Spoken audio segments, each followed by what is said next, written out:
ഞാവൽ പഴത്തിന്റെ ഗുണങ്ങൾ. വിദേശപ്പഴങ്ങൾക്ക് പിറകെ നമ്മൾ നെട്ടോട്ടമോടുമ്പോൾ നമ്മുടെ നാടൻ പഴങ്ങളെ മറക്കാതിരിക്കാൻ ഒരു തിരിഞ്ഞുനോട്ടം നല്ലതാണ്. പണ്ട് കേരളത്തിലെ ഒട്ടുമിക്ക വീടുകളിലും ഉണ്ടായിരുന്നതും ഇപ്പോൾ അന്യമായിക്കൊണ്ടിരിക്കുന്നതുമായ ഒരു പഴമാണ് ഞാവൽ. ഒരു നിത്യഹരിത വൃക്ഷമാണിത്. വളരെയധികം ഔഷധമൂല്യങ്ങളുള്ള വൃക്ഷമാണ് ഞാവൽ. ആയുർവേദത്തിൽ നിരവധി ഔഷധങ്ങളിൽ ഉപയോഗിക്കുന്നു. ജാംപുൽ, ഞാറ എന്നൊക്കെ അറിയപ്പെടുന്നുമുണ്ട്. വെർട്ടേസി സസ്യകുടുംബത്തിൽ ഉൾപ്പെടുന്നു ഞാവൽ. ഇന്ത്യൻ ഉപഭൂഖണ്ഡം ജംബൂദ്വീപ് എന്നറിയപ്പെടാൻ കാരണം ഇവിടെ സമൃദ്ധമായി ഉണ്ടായിരുന്ന ഞാവലായിരുന്നത്രേ.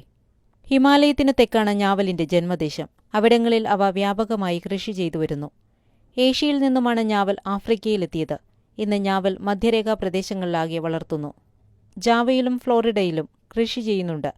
പോർച്ചുഗീസ് കോളനിവൽക്കരണ കാലത്ത് ഇന്ത്യയിൽ നിന്നുമാണ് ബ്രസീലിലേക്ക് ഞാവൽ കൊണ്ടുപോയത്. പെട്ടെന്നു തന്നെ പല പക്ഷികളുടെയും പ്രിയപ്പെട്ട ഭക്ഷണമായി മാറിയ ഞാവൽ പലയിടത്തും വിതരണം ചെയ്യപ്പെട്ടു. ഞാവൽപ്പഴം എന്ന് കേട്ടാൽ ആദ്യം നമ്മുടെ മനസ്സിൽ ഓടിയെത്തുന്നത് അതിന്റെ നിറമാണ്. അത് കഴിച്ചുകഴിഞ്ഞാൽ വായും ചുണ്ടും നീല കലർന്ന കറുപ്പ് നിറമാകും എന്ന ഒറ്റ ദോഷം മാത്രമേ ഞാവൽപ്പഴത്തിനുള്ളൂ. ബാക്കി 99 ഗുണങ്ങളാണ് ഉള്ളത്.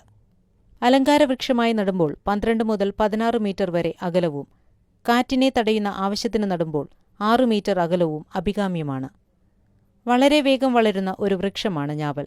2 വർഷം കൊണ്ടുതന്നെ 4 മീറ്റർ ഉയരം വയ്ക്കും. 4 വർഷമാകുമ്പോൾ പൂത്തു തുടങ്ങും. മരം മുറിച്ച കുറ്റികളിൽ നിന്നും നന്നായി വളർന്നുവരും. 30ഓളം പുതുശാഖകൾ കുറ്റികളിൽ നിന്നും വളർന്നുവരാം. മിക്കതിനും നല്ല കരുത്തുമുണ്ടാകും. കളമാറ്റുന്നത് വളർച്ചയ്ക്ക് നല്ലതാണ്. ചെറുപ്പത്തിൽ തണൽ ഇഷ്ടമാണ്. പഴത്തിൽ നിന്നും ലഭിക്കുന്ന ഉടൻ കായ്കൾ നടുന്നതാണ് ഉത്തമം. ആയുർവേദത്തിൽ നിരവധി ഔഷധങ്ങളിൽ ഉപയോഗിക്കുന്നു. യുജീനിയ ജംബോലനം എന്നതാണ് ശാസ്ത്രനാമം.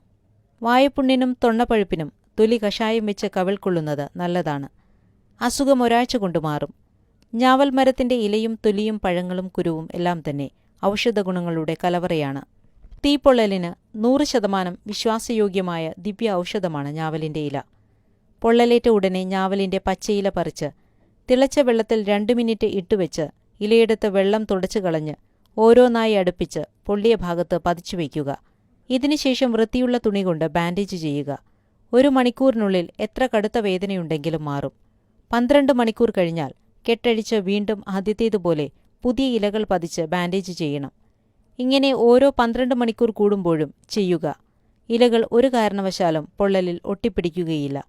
പൊള്ളൽ എത്ര പഴുതഴുകിയതായാലും ശരി, ഒരാഴ്ചത്തെ ചികിത്സ കൊണ്ട് വ്രണം ശുദ്ധിയായി തവിട്ടു നിറമാകാൻ തുടങ്ങും. വ്രണത്തിന്റെ 4 വശത്തുനിന്നും പുതിയ ത്വക്ക് വളരാൻ തുടങ്ങും. വ്രണം ഉണങ്ങും. അതുവരേക്കും മേൽ വിവരിച്ച ചികിത്സ തുടരുകയും വേണം.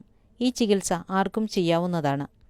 ഇതുപോലെ തന്നെ പ്രമേഹത്തിന് സിദ്ധൌഷധിയാണ് ഞാവലിന്റെ കുരു. എത്ര കടുത്ത അവസ്ഥയിലുള്ള പ്രമേഹമായാലും ചുരുങ്ങിയ ദിവസം കൊണ്ട് നിയന്ത്രണ വിധേയമാക്കാം. തുടർച്ചയായ ചികിത്സ കൊണ്ട് പ്രമേഹം നോർമലാക്കി ജീവിതം സുഗമമാക്കി മുന്നോട്ടു കൊണ്ടുപോകാം. ഞാവലിന്റെ കുരു ഉണക്കിപ്പൊടിച്ച് 10 ഗ്രെയിൻ തൂക്കം 1 ഔൺസ് ശുദ്ധജലത്തിൽ കലക്കി ദിവസം 3 നേരം ഭക്ഷണത്തിനു മുൻപ് സേവിക്കുക. അതോടൊപ്പം ഭക്ഷണ നിയന്ത്രണവും പാലിക്കുക. ഞാവൽക്കുരുവിന്റെ ടിഞ്ചർ രൂപത്തിലുള്ള തയ്യാറിപ്പും വിപണിയിൽ ലഭ്യമാണ്. പാർശ്വഫലങ്ങളില്ലാതെ പ്രമേഹം നിയന്ത്രിക്കാൻ ഞാവൽക്കുരുവിനോളം കഴിവ് മറ്റൊരു ഔഷധത്തിനും ഇല്ലെന്നു തന്നെ പറയാം. പ്രമേഹ രോഗികൾക്ക് ദേഹമാസകലമുണ്ടാകുന്ന ചെറിയ ഉണലുകൾ പോലുള്ള കുരുക്കൾ, മാറാത്ത വ്രണങ്ങൾ എന്നിവയെ സുഖപ്പെടുത്താനും ഈ ഔഷധം അത്യുത്തമമാണ്.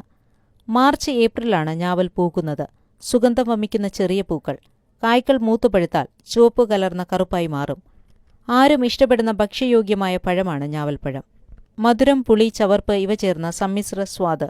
നാവിൽ നിറം പിടിപ്പിക്കും. അങ്ങനെയൊരു തകരാറുണ്ടെന്ന് മാത്രം. ഞാവലിന്റെ കൂട്ടത്തിൽ വെളുത്ത പഴങ്ങളുണ്ടാകുന്ന ഒരു തരമുണ്ട്. ഈ ഇനത്തിന് വെഞ്ഞാവൽ എന്ന് പറയും. പഴത്തിൽ വൈറ്റമിൻ എയും സിയും സമൃദ്ധിയായുണ്ട്. പ്രോട്ടീൻ, ഫോസ്ഫറസ്, കാൽസ്യം, ഫൈബർ എന്നിവയും അടങ്ങിയിട്ടുണ്ട്.